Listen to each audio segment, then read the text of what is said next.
দিলের ভিতরে উম্মতের প্রতি কেমন মায়া ছিল রে মায়ার উম্মত। আমাদের নবী ওনার দিলের মধ্যে কেমন মায়া মহব্বত ছিল, মানুষের প্রতি যেমন মায়া মহব্বত ছিল, চতুষ্পদ জানোয়ারের প্রতিও নবীজির দিলের মধ্যে মায়া মহব্বত ছিল। আখিরি জামানার পয়গম্বর বিশ্ব নবী রাহমাতুল লিল আলামিন একটা জঙ্গলের পাশে দিয়ে হাঁটতে আছে, রাস্তা দিয়ে হাঁটতে আছে। একটা হরিণী জঙ্গলের মধ্যে গিয়েছিল, আহার করার জন্য গিয়েছিল। এই যে জঙ্গলের মধ্যে যাওয়ার পরে একজন ইহুদি এই হরিণীকে গ্রেফতার করলো, শিকারি কইরা পালাইল। যেই মাত্র শিকারি করছে, হরিণ তো বিপদের মধ্যে পড়ে গেছে, কারণ তার দুইটি সন্তান আছে। এই দুইটি সন্তান না খায়া মারা যাবে, দুধের ব্যবস্থা কোথায় থেকে হবে, টেনশনের মধ্যে পড়ে গেছে।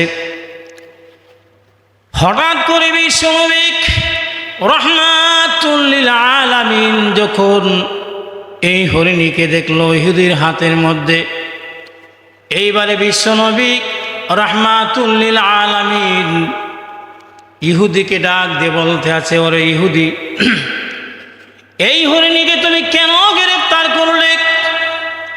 সে তো একটা মা হরিণ, বাবে বোঝা যাচ্ছে তার দুইটি সন্তান আছে রে। অতএব তাকে তুমি মুক্তি দিয়ে দাও। তাকে তুমি যদি মুক্তি দিয়ে দাও তাহলে তার দুইটি বাচ্চাকে সে দুধ পান করাইতে পারবে। ইহুদি ডাক দিয়া বলতে আছে, শোনো, দীর্ঘদিন পর্যন্ত আমি শিকারে আসি কিন্তু শিকার করতে পারি না। আজকে আমি বহু কষ্ট করে এই হরিণীকে আমি শিকার করেছি। এই হরিণীকে আমি কর্ষিংকালো তাকে আমি হাত ছাড়া করব না, তাকে আমি হাত ছাড়া করব না। যেই মাত্র বলেছে, নবীজি বলেন তাকে তুমি ছেড়ে দিলে তো তার দুইটি বাচ্চাও বেঁচে যাবে। এক পর্যায়ে সে বলতে আছে, শোনো, তুমি যদি তাকে ছেড়ে দাও তাহলে তোমার অনেক মঙ্গল হবে। ইহুদি মানতে রাজি না। সেই ইহুদি এক পর্যায়ে বলল, তাকে যদি ছেড়ে দেয় সে তো আর জীবনে আমার সামনে আসবে না, কারণ কোনো শিকারীকে হাত ছাড়া করে দিলে সে তো আর জীবনে আমার দরবারে ফেরত আসবে না। এক পর্যায়ে নবীজি বলেন, ও ইহুদি, তুমি তাকে ছেড়ে দাও, প্রয়োজনে আমি তোমার কাছে আমি দেখে যাব। তুমি যদি আমাকে গোলাম বানায় রাখো তার মধ্যে আমার কোনো সমস্যা নাই, তুমি যদি আমাকে রেখে দাও। ইহুদি বলতে আছে, এটার কি গ্যারান্টি আপনি দিতে পারেন? কর্ষিংকালও তো গ্যারান্টি দিতে পারেন না, কারণ সে যে চলে যাবে আর একবার ফেরত আসবে। নবীজি বলেন, আমি তোমার সাথে ওয়াদা করলাম এই হরিণী তোমার সামনে আর একবার ফেরত আসবে, যদি তাকে তুমি মুক্তি দিয়ে দাও। আমি কথা দিলাম, যদি সে না আসে আমি তোমার গোলাম হয়ে যাব, তুমি আমাকে গোলাম বানায়া রাখবে। এইবারে ইহুদি বিশ্ব নবী রাহমাতুল লিল আলামিনের কথা অনুযায়ী তাকে ছেড়ে দিল। এইবারে দৌড়াইয়া ইহুদি দুইটি বাচ্চার সামনে যখন গেল, দুইটি বাচ্চা তার মাকে দেখে আনন্দে আত্মহারা হয়ে গেল।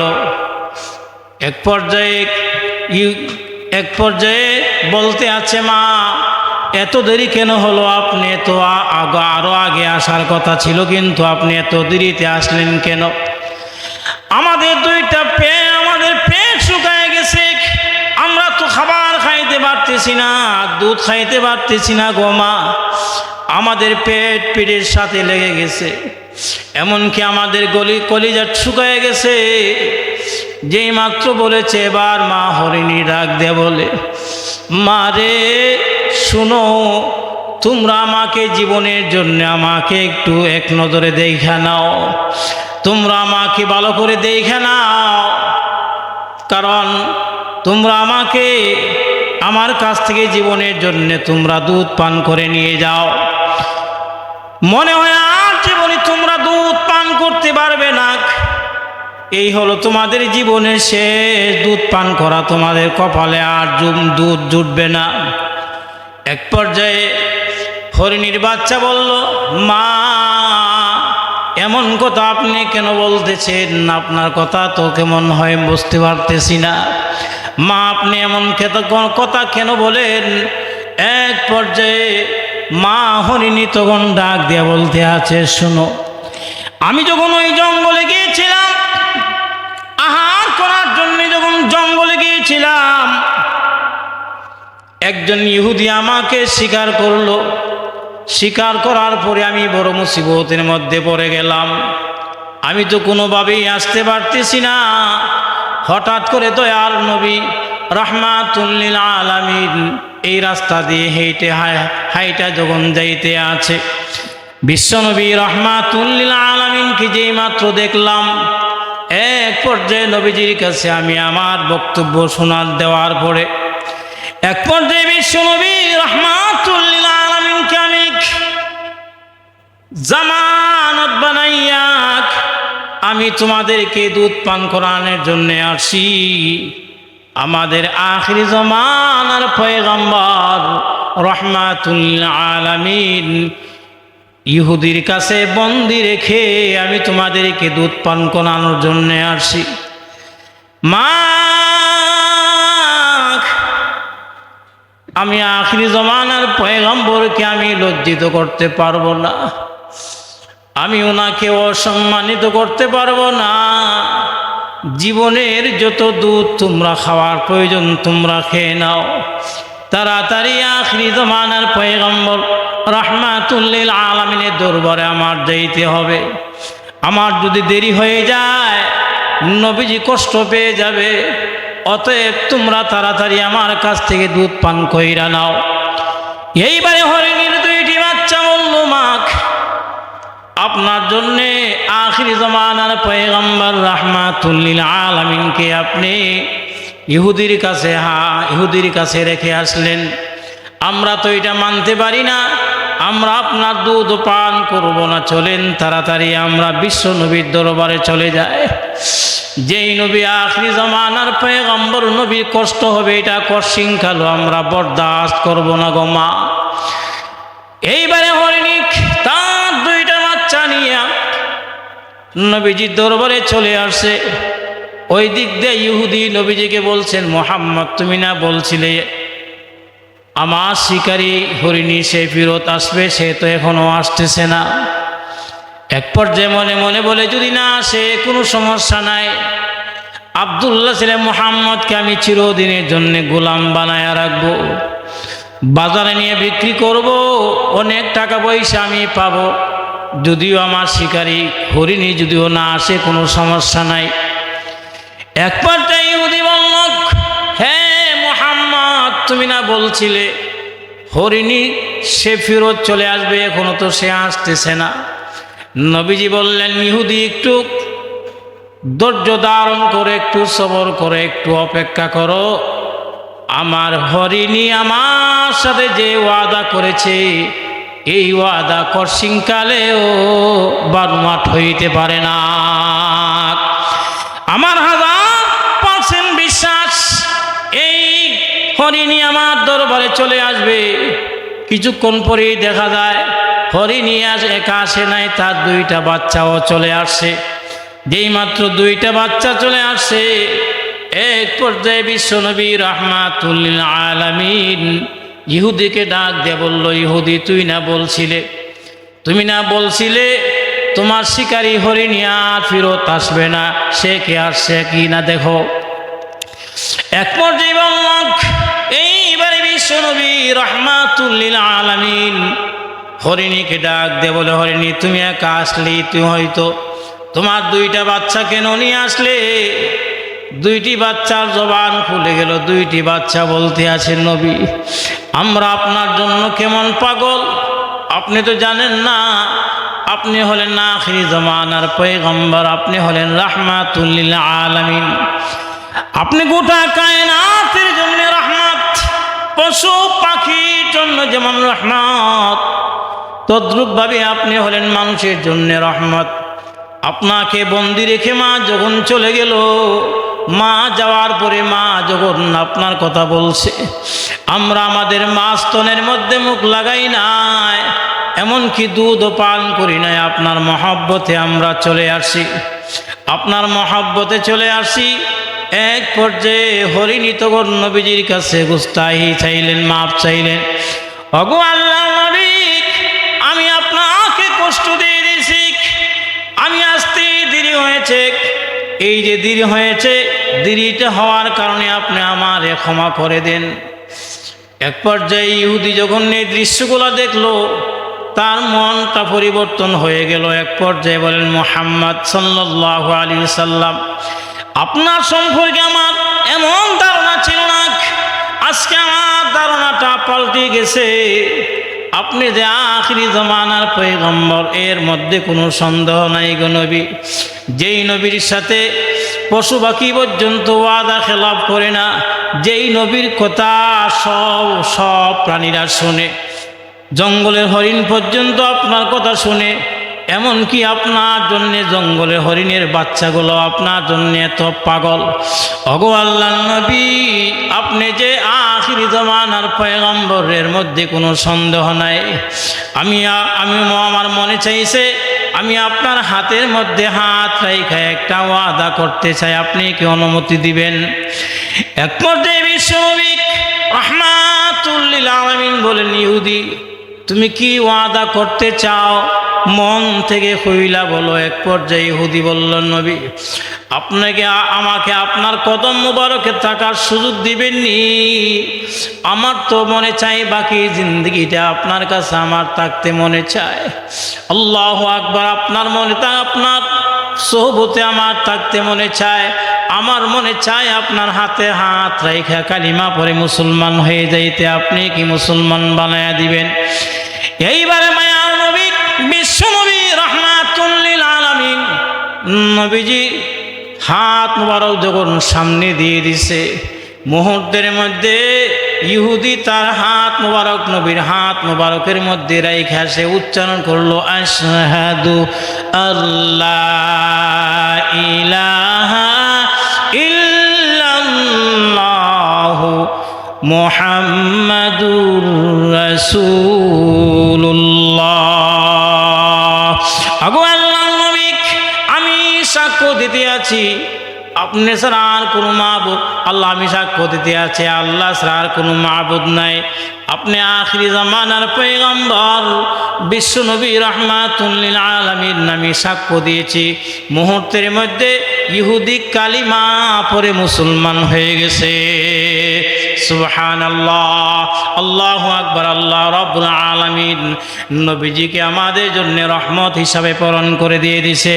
আরে দুনিয়ার মায়ার বান্দারা, বন্ধুরা আমার ভালো করে খেয়াল করো, শুধু তাই না, বিশ্ব নবী রাহমাতুল লিল আলামিন একটা মরুভূমির মধ্যে যখন চলে গেল, সাথে সাহাবায়ে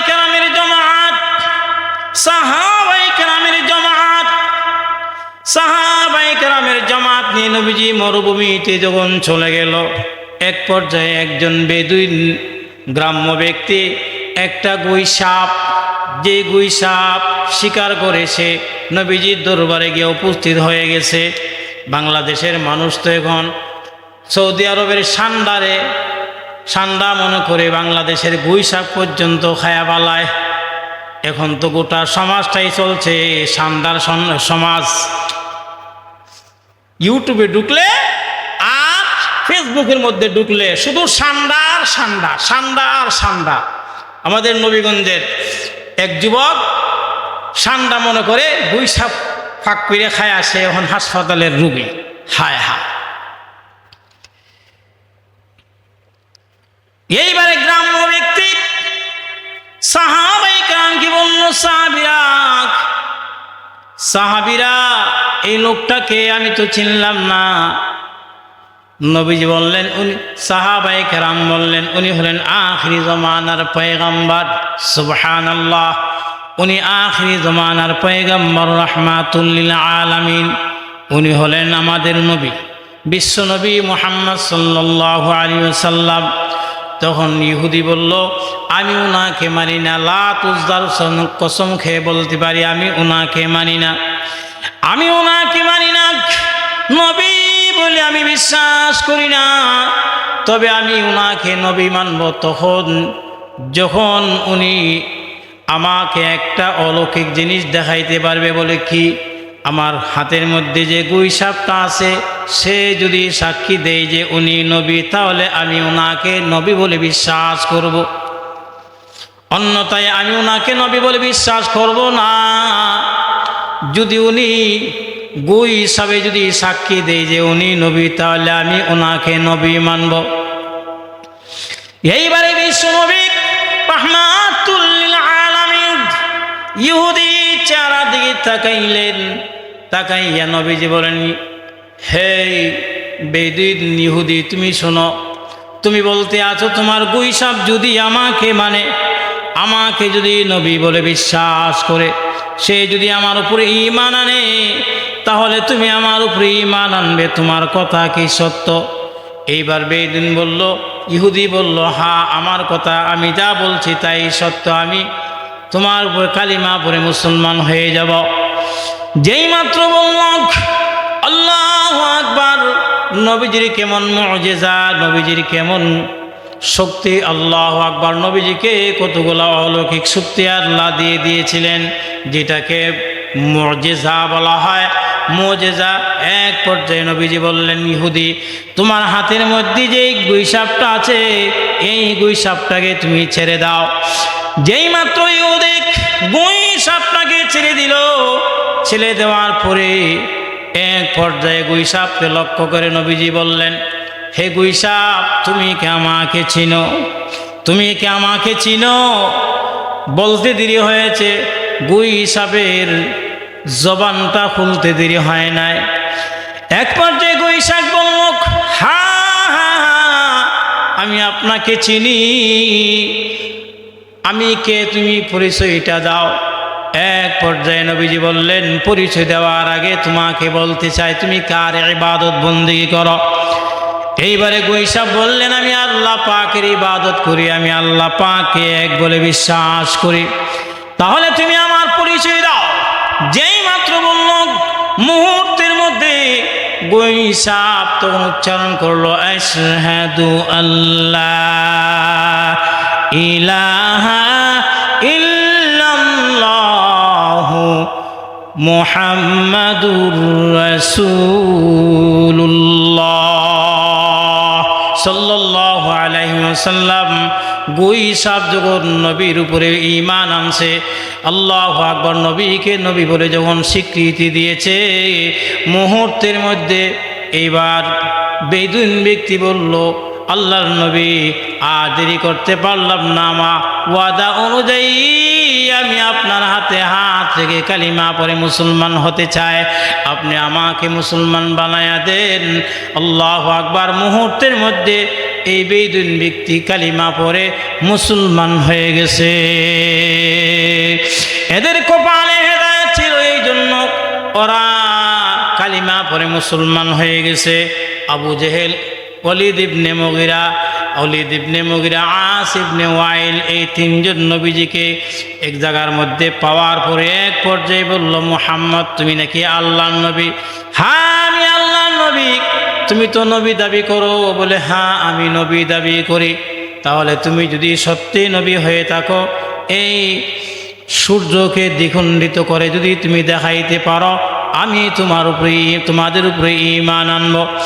এইবারে বিশ্ব নবী রাহমাতুল লিল আলামিন বললেন, তুমি কি তোমার দাবি অনুযায়ী তুমি যে বলছো কালিমা পড়ে মুসলমান হয়ে যাবে, এটা কি সত্য? বলে হ্যাঁ। এক পর্যায়ে নবীজি শাহাদত আঙ্গুলে ইশারা দিয়া, যেই মাত্র সূর্যের দিকে যখন ইশারা করছে, ইশারা করতে দেরি হয়, সূর্য দ্বিখণ্ডিত হইতে দেরি হয় না।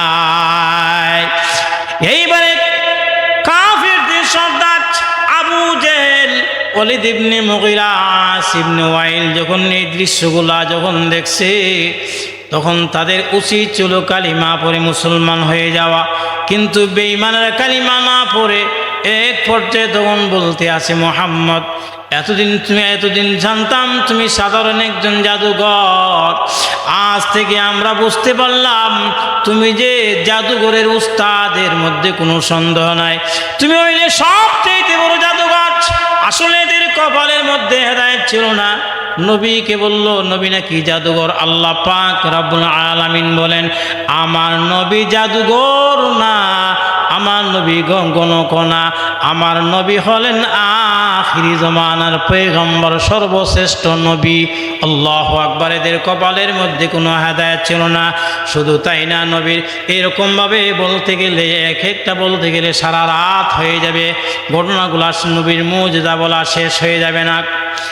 শুধু তাই না, এক ইহুদি বিশ্বলিল আলামিনের দরবারে গিয়া বলেন, নবী আমার ছোট একটা বাচ্চা মারা গেছে, এই হলো আমার বাচ্চার কবর, এইটা হলো আমার বাচ্চার কবর। বাচ্চার মহব্বতে আমি থাকতে পারতেছি না, কলিজা ফেটে চুরমার হয়ে যায় বাচ্চার কথা যখন স্মরণ হয়ে যায়। এই বাচ্চার মা চোখের পানি ছেড়ে দিয়া কান্দে, বাচ্চার মার কলিজাও ফেটে যায়। আমি শুনছি আপনি আখিরি জামানার পয়গম্বর, আপনি যদি আমার এই বাচ্চাটাকে জীবিত করতে পারেন তাহলে আমি আপনার কালিমা পড়ে মুসলমান হয়ে যাব। এক পর্যায়ে বিশ্বনবী রাহমাতুল লিল আলামিন বলেন, হে ইহুদি, তোমার বাচ্চার কবর কোনটা? ইহুদি আঙ্গুলে ইশারা দিয়ে বলল, এটাই হলো আমার বাচ্চার কবর। নবীজি কবরের পাশে গিয়া এই বাচ্চার নাম উল্লেখ করে যখন ডাক দিয়েছে, মুহূর্তের মধ্যে নবীজির কেমন মুজিজা! আল্লাহু আকবার। আল্লাহ পাক রব্বুল আলামিন নবীজিকে কেমন মুজিজা দান করেছেন। এই কবর থেকে ইহুদির ছোট বাচ্চা জীবিত হয়ে লাব্বাইক ওয়া সাদাইক বলে জবাব দিয়েছে, নবীর দরবারে উপস্থিত হয়ে গেছে। এইবারে বিশ্বনবী রাহমাতুল লিল আলামিন বলেন, এই ইহুদি তুমি না বলছিলে তুমি কালিমা পড়ে মুসলমান হয়ে যাবে? এইবারে মুহূর্তের মধ্যে ইহুদি বিশ্বনবী রাহমাতুল লিল আলামিনের হাতে হাত মুবারকে হাত রেখে মুহূর্তের মধ্যে কালিমা পড়ে মুসলমান হয়ে গেছে।